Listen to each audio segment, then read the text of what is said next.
Luego de la Segunda Guerra Mundial, las personas querían un nuevo comienzo. Nadie deseaba que se les recordaran los horrores de la guerra, que había dejado en Europa en las ruinas. Además, las dos superpotencias de ese entonces, Estados Unidos y la Unión Soviética, habían dividido el planeta en dos bandos ideológicos irreconocibles, que podían causar un nuevo enfrentamiento y cuyas consecuencias se esperaban catastróficas. Este periodo se conoció como la Guerra Fría. Por lo tanto, si bien había paz, la situación no era normal, por lo que se buscaban nuevos rumbos, aspecto que también afectó a los artistas, muchos de los cuales habían emigrado a Estados Unidos. Asimismo, durante la posguerra se rechazó en Occidente cualquier tipo de pintura figurativa, aunque más por motivos ideológicos que estéticos, porque se asociaba al arte nazi o al realismo socialista. En contrapartida, se creía que la pintura abstracta era la única representación artística posible para los países occidentales libres, por su espontaneidad y su contenido no comprometido. Y el movimiento expresionismo abstracto sería una clave para apuntalar a Estados Unidos como una potencia cultural y no solo política. Estas tendencias las veremos más tarde.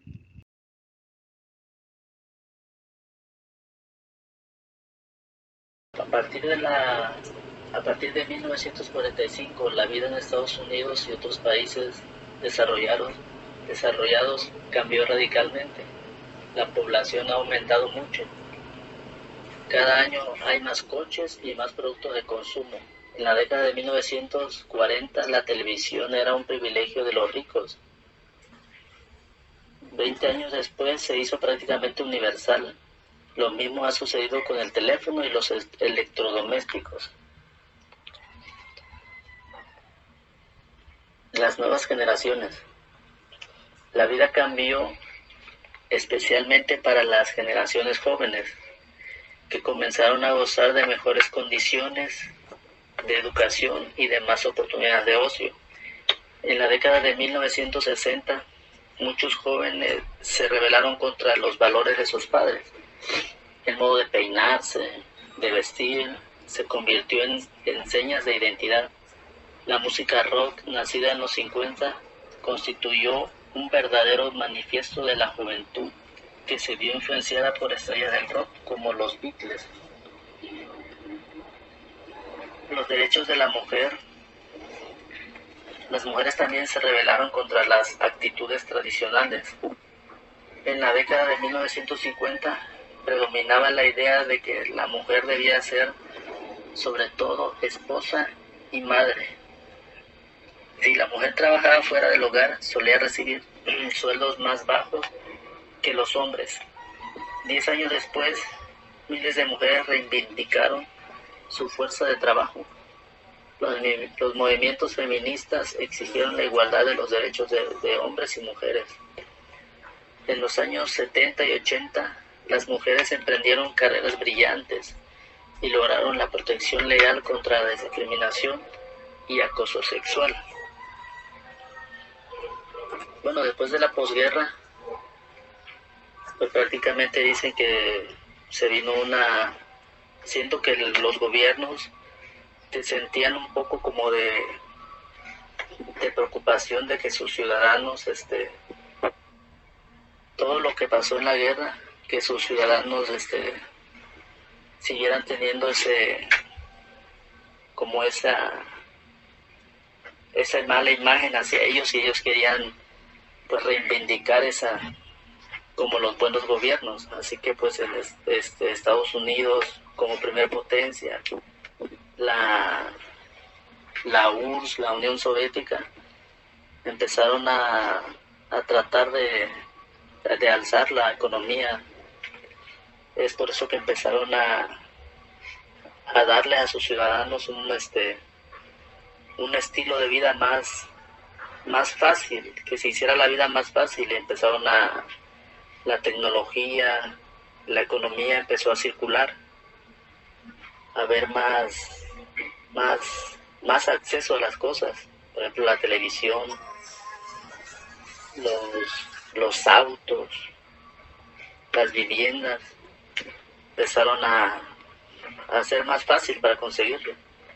Ya una familia creo que de estatus media en Estados Unidos, si no conseguía una vivienda dice que de 2 dormitorios, cocina, o sea, no estaba bien. Pensaban que tuviera un estilo de vida más fácil era sinónimo de bien, aunque en otras naciones simplemente para tener que comer ese era sinónimo de estar bien.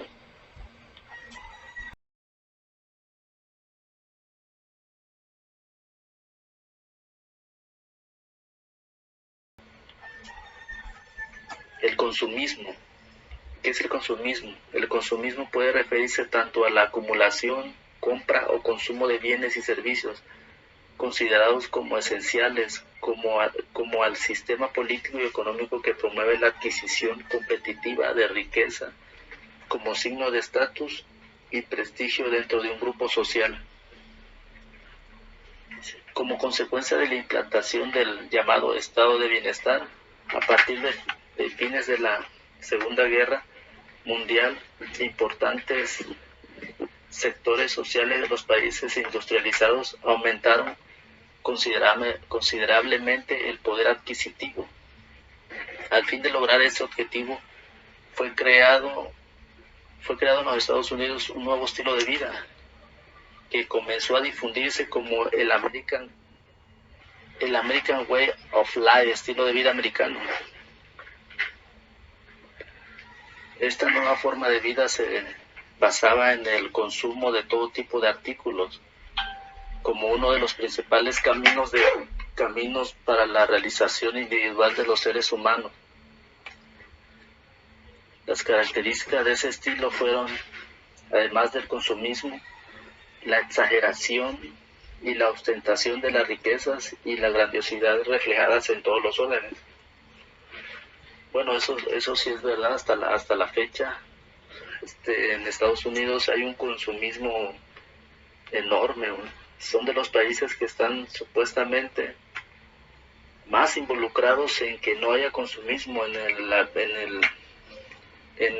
vida de las cosas, en que no, en la sustentabilidad, en la sostenibilidad, pero son de los primeros en consumirse a todo, pues. O sea, ahí usas un aparato y lo tiras. Usas un objeto, una prenda de vestir, la usas 2 veces y las tiras. En las calles hay todo tipo de cosas prácticamente nuevas que son sinónimo de que es un país con los actos de consumo más altos, ¿será? Gracias. Y también por otro lado puede ser que también no nada más vino hechos sobre el consumismo y los estilos de vida, también los estilos de vida se vinieron con el arte, con la arquitectura, todo eso. Por ejemplo, uno que recuerdo fue el arquitecto, no, el pintor Pierre Mondrian, que lo recuerdo porque como lo hicimos una lámina al respecto de eso, él tenía a hacer sus figuras geométricas, en este caso rectángulos, cuadrados, y pintarlos de muchos colores, de amarillo, azul, rojo, y en películas de esa década de los 70, 60, esos son muchos estilos, los estilos llamativos. No nada más fue el acto en el consumismo y en los estilos de vida, también fueron muchas cosas buenas que se relacionan con la arquitectura. Pero eso lo va a decir mi compañera enseguida.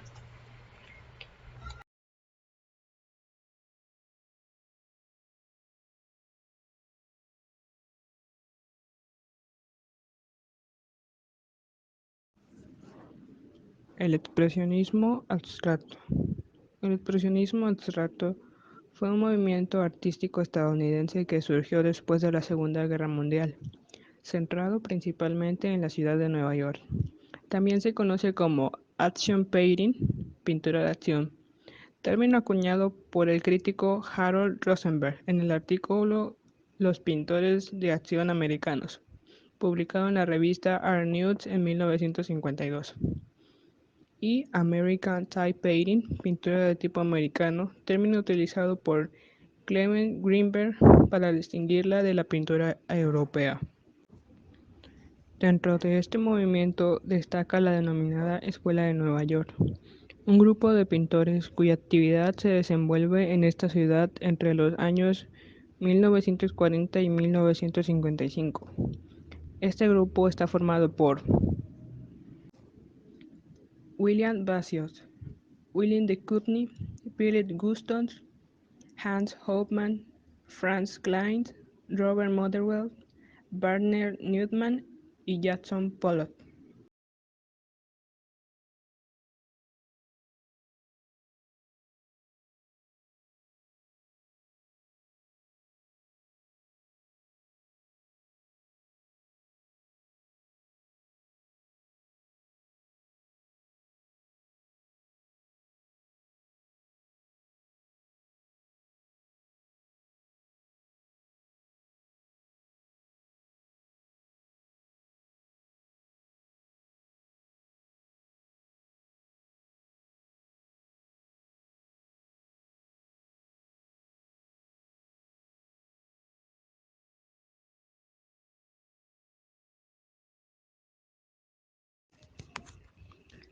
La neofiguración es un movimiento artístico de la segunda mitad del siglo XX, caracterizado por una vuelta a la pintura figurativa frente a la abstracción.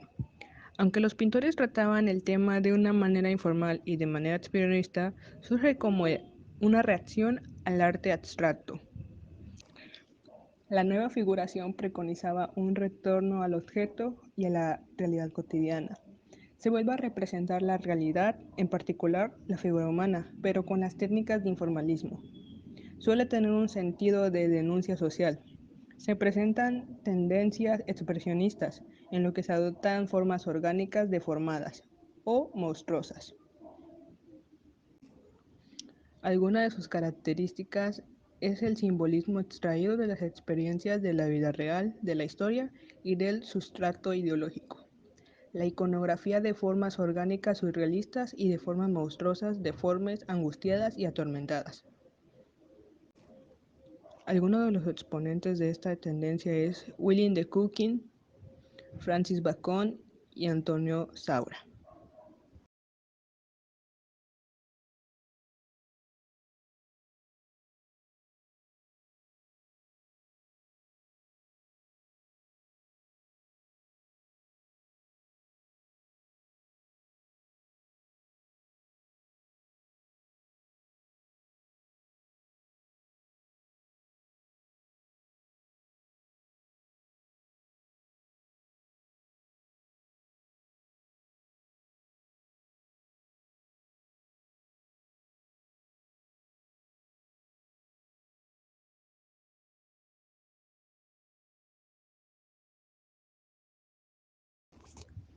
El neoexpresionismo surgió entre finales de la década de los 60 e inicios de la década de los 70 en Alemania.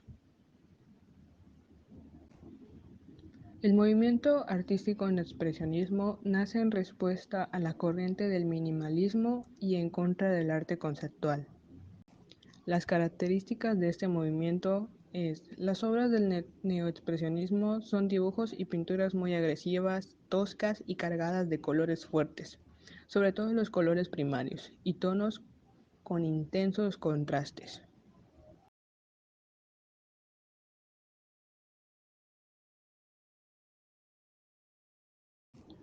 Algunos de los exponentes de este movimiento fue George Baselitz, reconocido como el padre del neoexpresionismo alemán.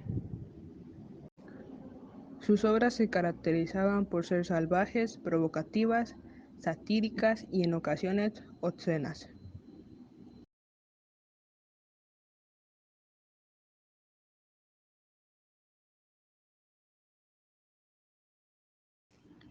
Jean-Michel Basquiat es quizá el artista más representativo de este movimiento. Sus obras tenían mucha carga filosófica y mensajes políticos. En específicos, eran antiburgueses, antirracistas y antipolisocial. Asimismo, utilizaba iconografía del ambiente urbano, arte trivial, simbología afroamericana, motivos egipcios antiguos, pictogramas, logotipos, texto y collage. Ansel Kiefer fue uno de los pocos artistas que decidió abordar el episodio alemán de la guerra. Las temáticas de su obra representan una fuerte crítica a la historia alemana y al nazismo.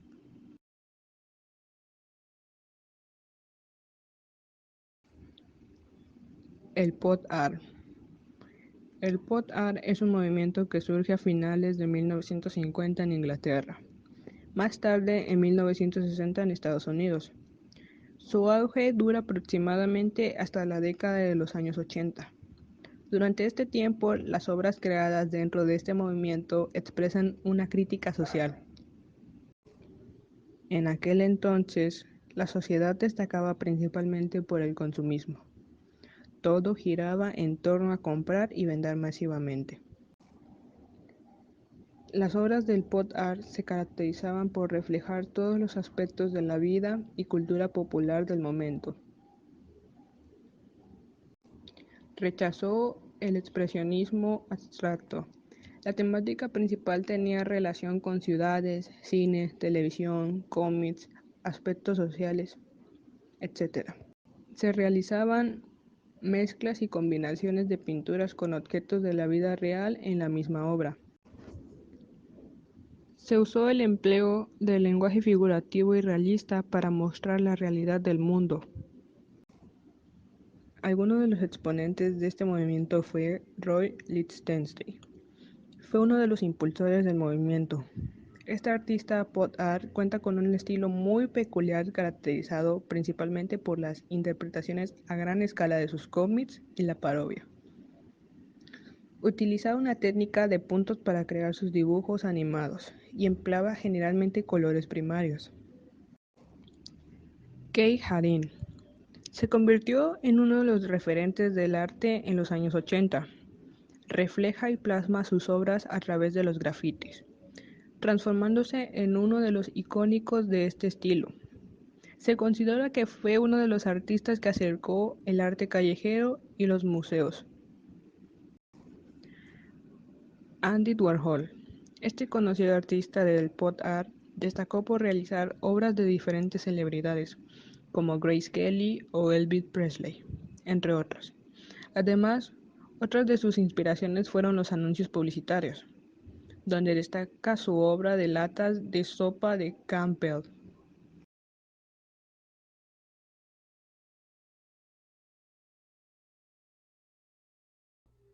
Siguiendo con las tendencias en el arte, otra tendencia es el performance. Este tipo de arte data de 1916. El arte performance siempre se ha considerado como un arte vino, libre, natural y sin códigos establecidos.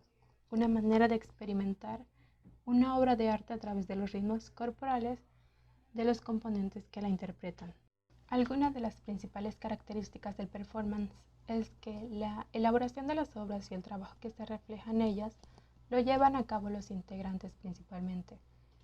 Los escenarios no son tan importantes, sino que está basado esencialmente en el físico. Es decir, la utilización del cuerpo de los artistas es muy importante a la hora de realizar este tipo de creaciones artísticas. El escenario puede ser cualquiera, no hay un sitio establecido, por lo que pueden realizarse en cualquier lugar.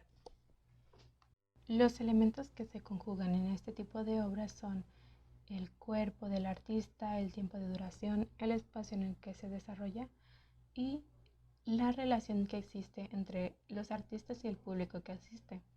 Dentro de una representación se pueden incluir diferentes manifestaciones artísticas, como lo son la danza, la música, la pintura, etc. Otra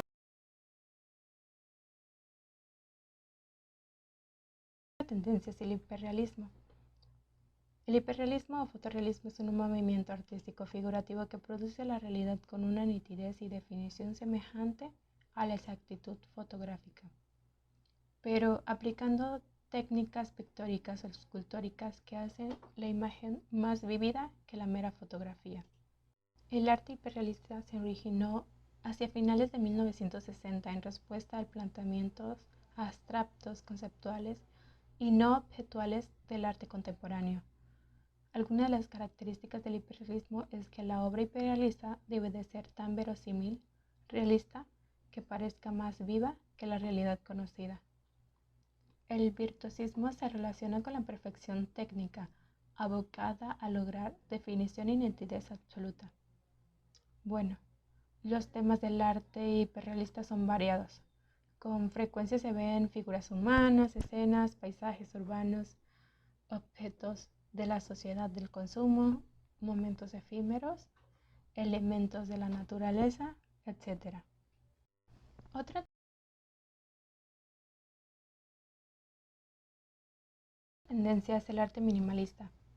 El arte minimalista es una tendencia estética e intelectual que busca mostrar solo lo esencial, quitando todo lo que está de más o no es necesario. Se trata de una corriente que surgió en Estados Unidos a comienzos de la década de los 60, como una reacción contra el predominio del expresionismo abstracto y el arte pop de aquellos años.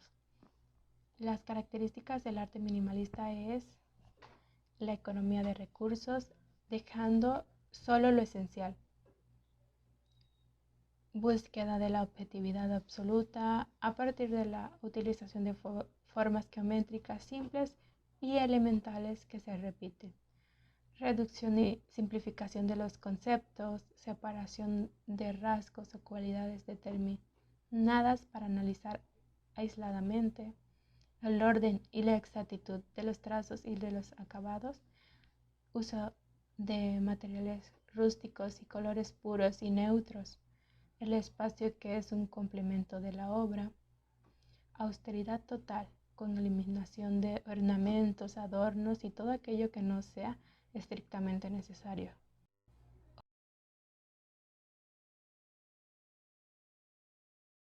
Otra de las tendencias es el arte cinético. El concepto de arte cinético se extiende a todas las obras basadas en movimiento físico o virtual, lo que puede incluir algunas expresiones de arte óptico. Sin embargo, no todo lo óptico es cinético. Para que un objeto artístico sea cinético, el movimiento debe ser el centro de interés. El arte cinético, conocido también como cinetismo, es una corriente artística surgida en París a mediados del siglo XX, que integra el movimiento físico-espacial como elemento compositivo. Algunas de las características del arte cinético es que, a diferencia del futurismo y del constructivismo, en el cinetismo el movimiento no se imagina, sino que se percibe sensorial y materialmente. Si el movimiento es el principal fundamento, la obra se concibe como una realidad transformable, ya sea inducida por el mecanismo interno, por la acción de los fenómenos ambientales, como lo es el viento y la luz, o por la participación del espectador. El cinetismo puede concebir el espacio y la luz como materia plástica dentro de una composición. Siguiendo a los impresionistas, los cinéticos también se abocaron al estudio de los mecánicos de la percepción óptica, pero dieron un paso adelante al estudiar la agresión retinaria y la ambigüedad perceptiva de las formas abstractas.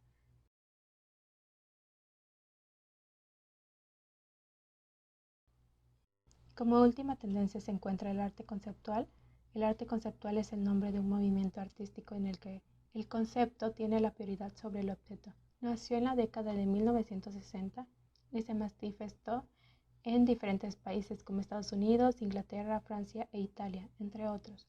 El propósito del arte conceptual es favorecer los procesos de reflexión intelectual por encima de la estimulación sensorial de sensaciones visuales. De este modo, parte del principio de que el espectador participa del mismo proceso que el creador del concepto. Algunas de las características del arte conceptual es que se valora el concepto por encima de la estética, identifica y denuncia problemas del entorno social, es polémico, usa de la sátira y la ironía,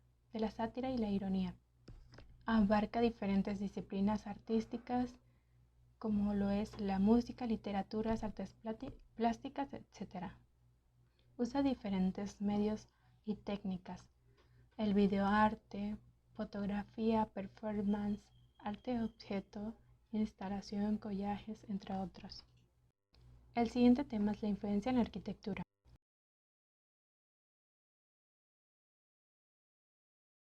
En este tema nos enfocamos en una obra la cual es el Templo de Loto. El arquitecto es Fabiroz Saba. Fue diseñado en 1976. Este templo está ubicado en Bajapur, Kalkaji, Nueva Delhi, India.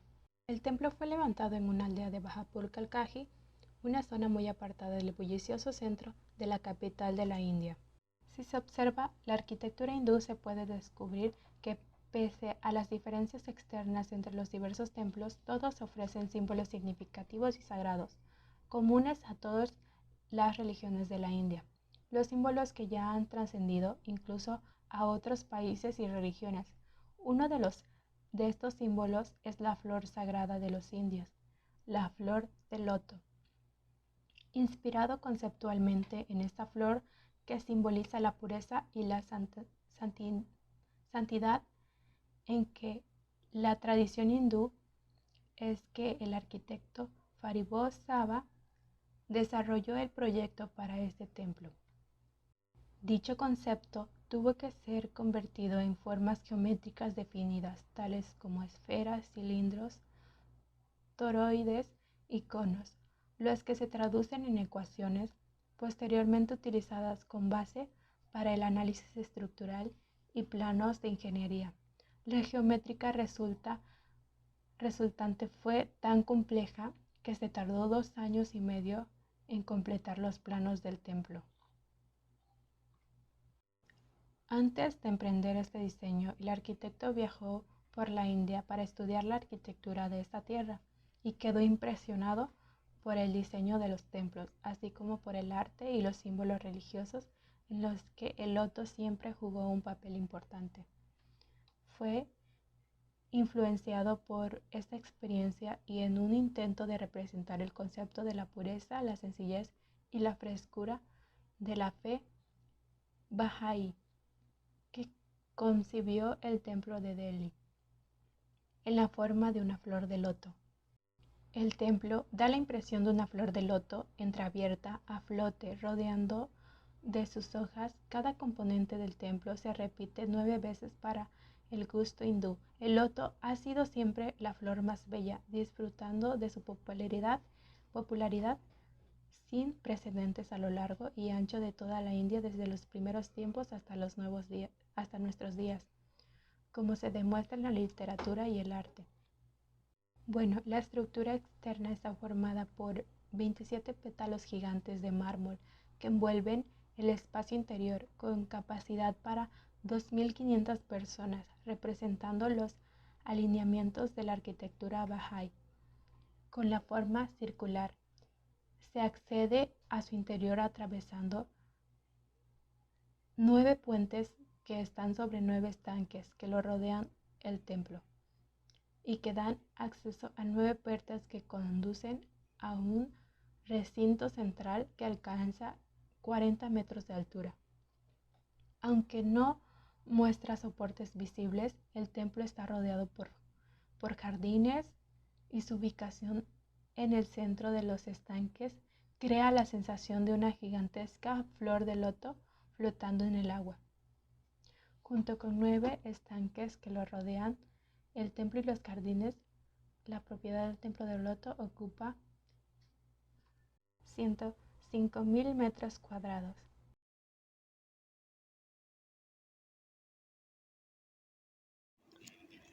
La casa Farnsworth fue diseñada por el arquitecto Mies van der Rohe como la segunda vivienda para la doctora Edith Farnsworth. La casa está situada en medio de prados y árboles de gran tamaño, bordeado del río Fox, y es uno de los icónicos de la arquitectura del movimiento moderno, caracterizada por ser una simple estructura metálica que solo se cierra con vidrio. El pabellón vidriado parece flotar y presenta una fuerte relación con su entorno, el cual persevera casi completamente, mostrando la esencia de la simplicidad en su volumen de forma pura. Al ser una simple estructura envuelta en vidrio, el proyecto responde a la concepción de un mirador, brindando un homenaje a la belleza del espacio que circula la casa. La transparencia permite que desde el interior se tenga plena conciencia del paisaje, pero también actúa a la inversa, incorporando el espacio interior de la vivienda al territorio de forma racial. El arquitecto elige conscientemente las condiciones del lugar que asume y el modo de afrontarlas. La vivienda se organiza a partir de dos plataformas rectangulares, a través de las cuales se prolonga hacia el entorno. La primera de ellas, separada del suelo por 4 pilares, a la cual se accede a través de 4 escalones, actúa como terraza y carece de muros y cubierta.